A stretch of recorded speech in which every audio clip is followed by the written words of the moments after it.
we are going to study the topic types of operating system. But first of all, let us know what is an operating system is. It is a collection of software modules to assist programmers in enhancing system efficiency, flexibility and robustness. Or you can say, from the user's point of view, it is an extended machine, and from the system's point of view, it is a resource manager. Resource manager means it is used to perform the scheduling of processes and resources. Now, the basic fundamentals of operating system. Functionality of operating system can be divided into two categories. So how operating system works, it can be classified into two categories: system services and kernel. Kernel is the nucleus, or you can say the core part of hardware content of the system, and system services, the various applications that are using the kernel to execute or perform their task. View on operating system.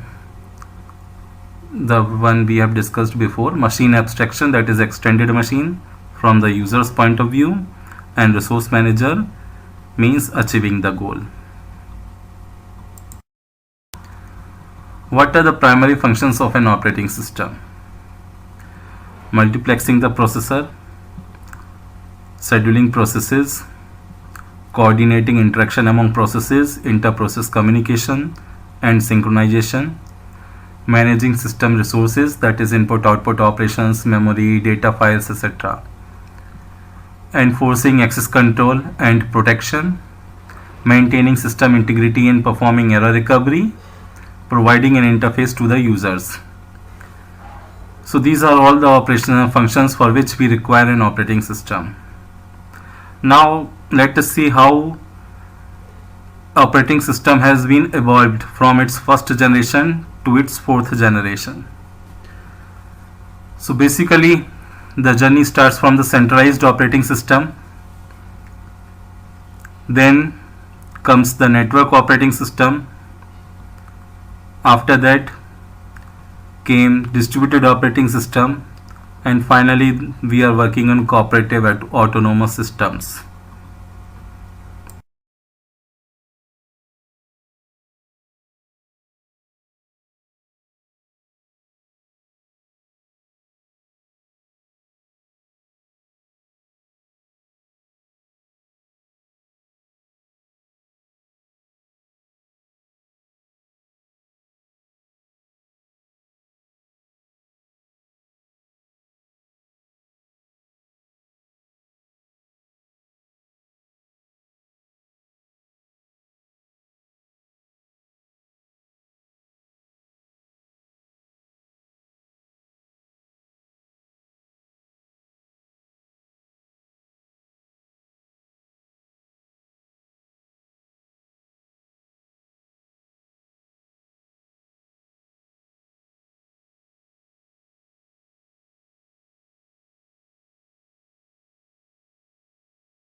This is the comparison chart of various types of operating system: centralized operating system, network operating system, distributed operating system and cooperative system.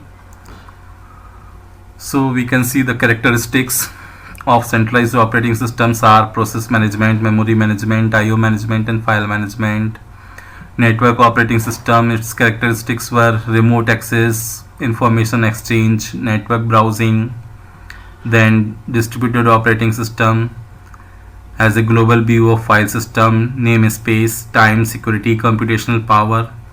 Cooperative autonomous system, open and cooperative distributed applications were run on it. Considering the goals, centralized operating system, the main goal is resource management and provide virtuality. The network operating system to provide resource sharing by interoperability. Distributed operating system, single computer view of multiple computer system, that is transparency. And for the fourth generation, The main aim was autonomously, that is cooperative work.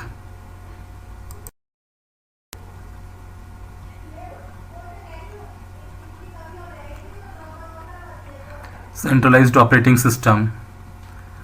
Structuring the operating system software in manageable modules.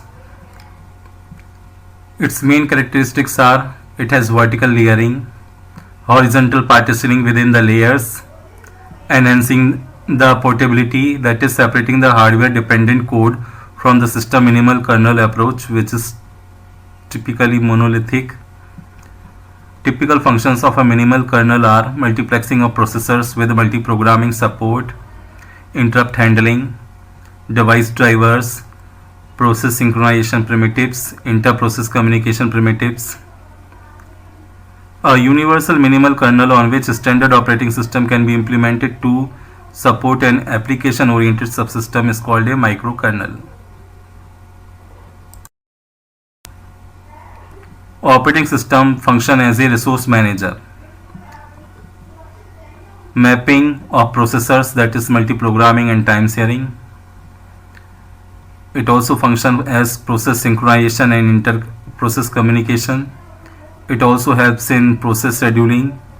It helps in management of I/O operations and enhancing with spooling and buffering. It provides virtual memory and management of files. So, by all these activities, it is clear that the operating system functions as a resource manager. Then comes the network operating system. Here, the computer network is loosely coupled multiple computer systems where no direct hardware or software control on one workstation to another exists. So there is no direct control on any of the nodes. They are all controlled by a centralized server through which all the systems are connected to each other for enhancing the communication. Interoperability. What is it? It is an ability of information exchange among heterogeneous systems supported by network communication protocol. Now, by the word heterogeneous systems, we means that the systems from different vendors, the system having different protocols running on them, the systems having different types of configurations, the systems having different types of network topologies. So that means they are varied in different forms. Then also we are making it possible to communicate among them. The next is transport service. The primary interface between operating system and computer network is the transport service, that is how the data is transmitted from the operating system to the computer network, from one system to another system. Straightforward extension of a traditional operating system to facilitate resource sharing and information exchange is network operating system. So the network operating system is what? It is a extension of the traditional operating system to facilitate resource sharing exchange.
serve as a middleware. Okay. This is an example of cooperative autonomous system. Here you can see there are various systems.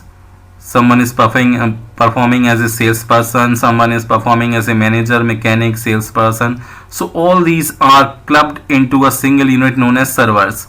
So various clients, whosoever wants any objects to be fetched, they will use this particular cooperative autonomous system, that is dealership server or dealership. Among them, they are having various servers clubbed into a pool known as cooperative system, which will be giving the response. Suppose a car buyer, he will require a car lot. Car buyer may require a service shop. So all these data, whatever you want, will be fetched from this pool. Distributed system have following specialities compared to central system. So what is special in them? Message passing as the media of all coordination among concurrent processes due to the lack of shared memory. The distributed algorithms may be fully decentralized or centralized. So they are having shared memory. Lack of global information due to network delays and unreliable system components includes the lack of global timing. So in distributed system, we do not require any global timing. It works on logical clock concept. Data replication, the primary goal of the protocols is to maintain data consistency. So it has that is possible by data replication. Failures and recovery, fault tolerance becomes more critical issue for distributed systems. It uses redundancy of resources and services. Recovery is a passive approach in which state of the system is maintained and used to roll back the execution to some checkpoint.